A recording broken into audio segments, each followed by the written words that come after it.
In today's video, we're going to take a look at long exposures. We're going to start out in the field. I'm going to run through some camera settings, some composition ideas, show you how to use filters, and how we can change our settings to try and get some nice long exposures. And then eventually I'm going to open an image into Lightroom. We're going to do an edit on the image, but I'm going to show you this cool feature in Lightroom that can be really handy when you have some complex subjects that we want to mask around.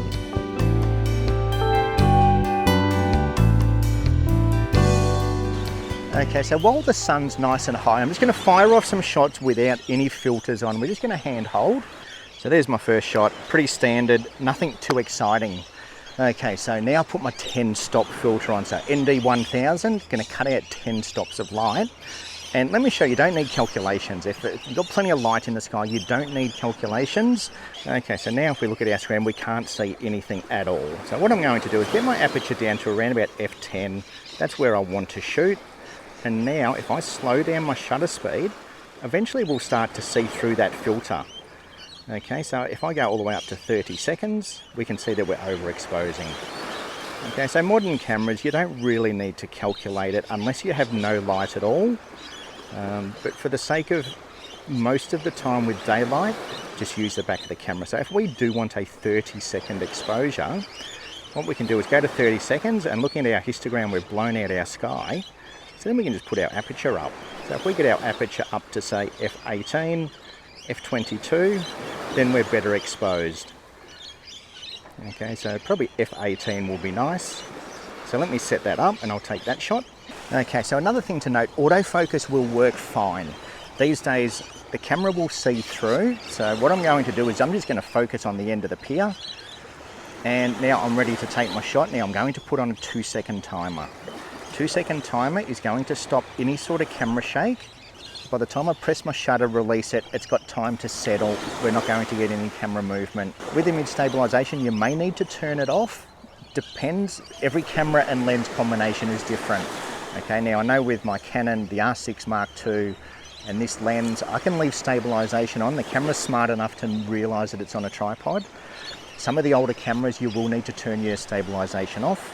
So I'm just gonna focus on the end of the pier, 2-second timer, let go.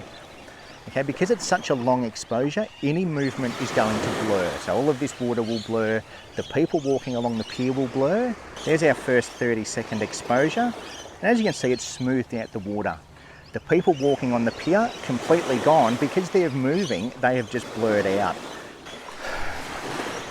Okay, now the classic under the pier shot. So we'll get this one as well. Now this is where, just like to try and keep everything symmetrical. Need to keep an eye on the waves, because if the waves touch the tripod, it will sink into the sand. Okay, I've just had to quickly reposition. Tide's coming in quick. So what I'm going to do is get my tripod on the rocks. At least if I've got my tripod on the rocks, I know they're not going to sink into the sand.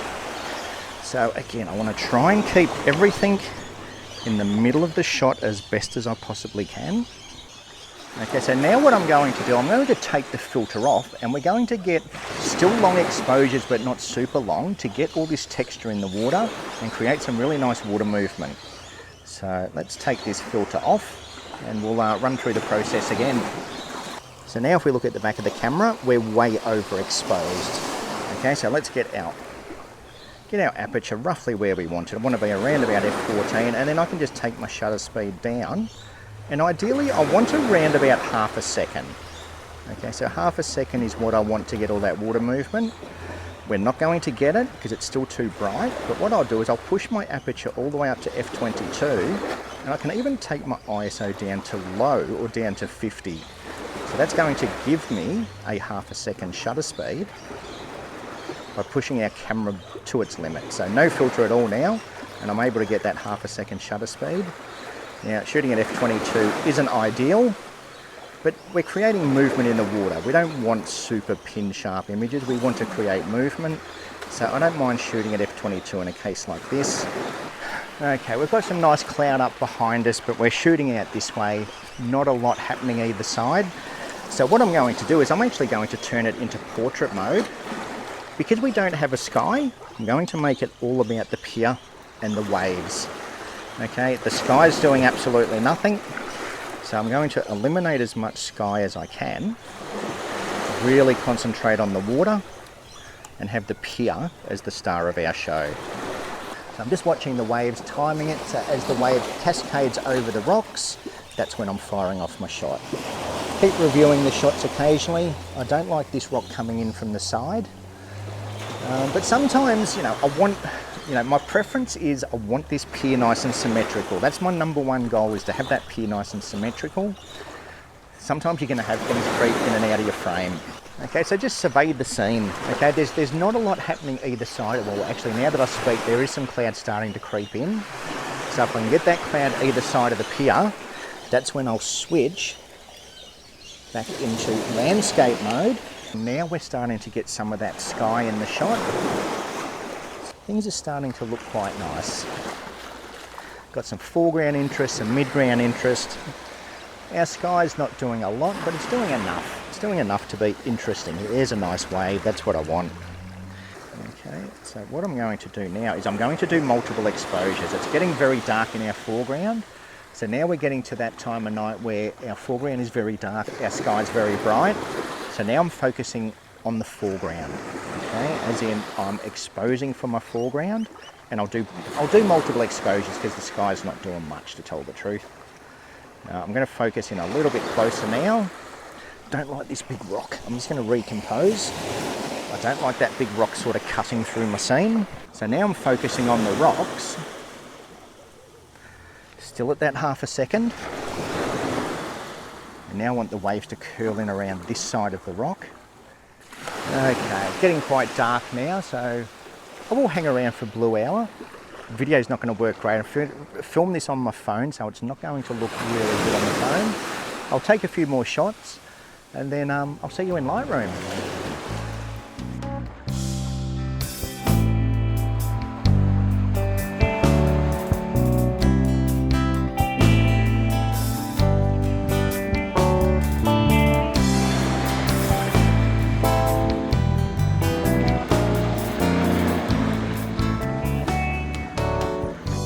Okay, this is the image that we are going to work on, and the first thing I'm noticing with this is our sky is very bright. So what I want to do is darken down our sky.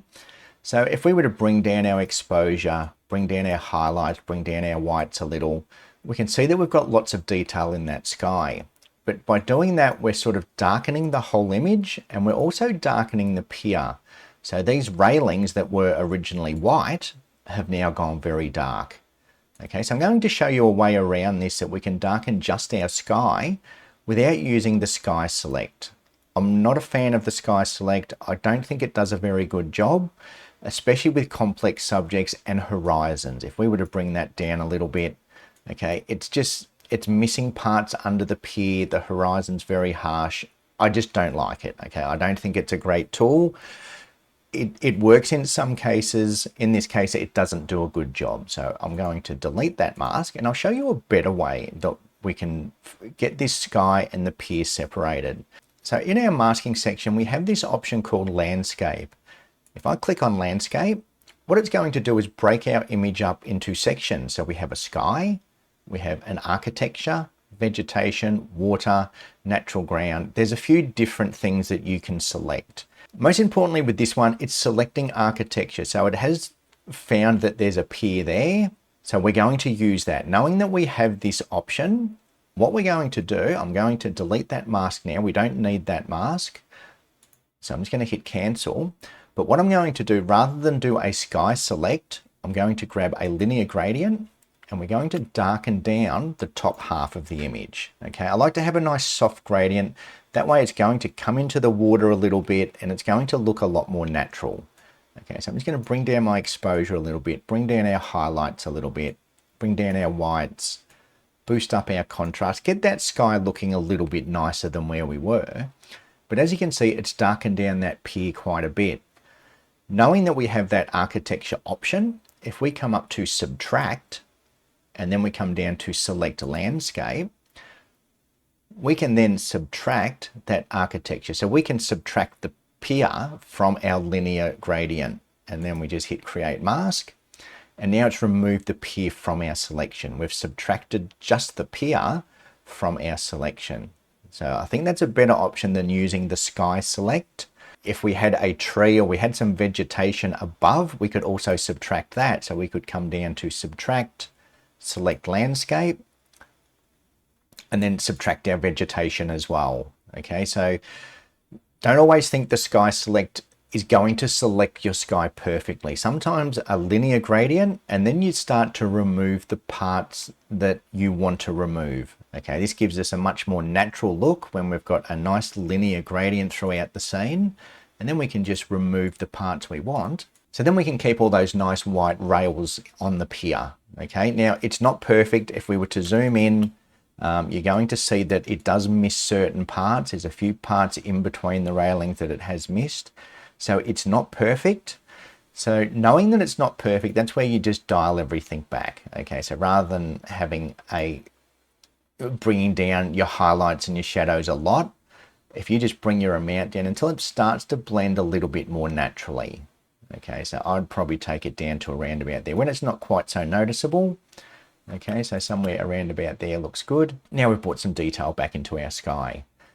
So expanding on that, another thing that we can do, let's have a look at these rocks. These rocks are very dark, but we can also do a bit of dodging and burning. So I'm going to select a mask again. We're going to create a new mask.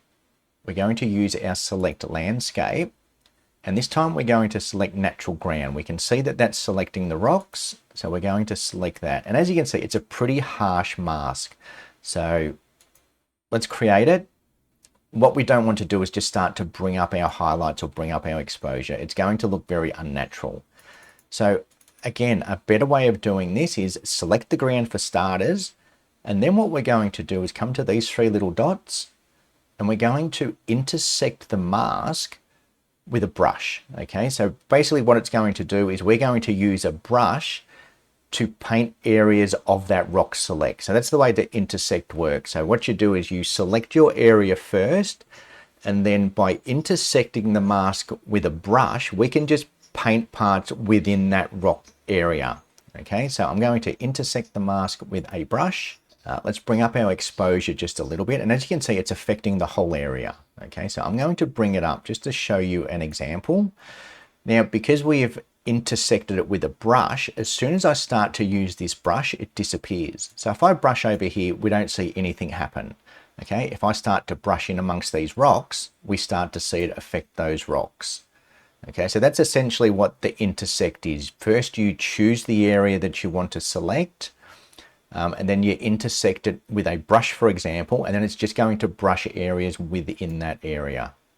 Okay, so I'm just going to undo that. A good way of doing this is with our brush, if we bring our flow down, so I'm going to bring my flow down to around about 20%. So when I paint, it's going to paint in a little bit at a time. Okay, so, as in the case of dodging and burning, if I just want to bring those brighter areas up, wherever I see a bright area, I'm just going to paint on that bright area. So then it's not affecting the whole image. Okay, we might want to lighten up the top of those rocks, and it will bring it in a little bit more subtly than having your flow at 100% and then just painting the whole thing in. Okay, so turn your flow down, and then you can just gradually start to paint in the areas you want. Okay, you might find, some of these rocks are too dark. So the more you paint, it's doing it by 20% or 15% each time I do a brush stroke. Okay, so rather than having it at 100%, I can just gradually bring it in and then start to add the light where I want, and it's only affecting those areas that we've selected. Okay, so if we have a look at our before and after, now we've just brought in some light where there's light, and that's the best way to dodge and burn. Enhance the light that you have and enhance the dark areas that you have. Okay, so that's it for this one. I thought that was a nice little feature to show that I haven't explained before. So give that a try. Once again, if you did like this video, give it a thumbs up. My plan is to keep things simple and effective and show you some tools that we have that you might not know about. Okay, so thank you, and I will hopefully see you again very soon. As you can see, absolutely no one on the beach. No one as far as the eye can see.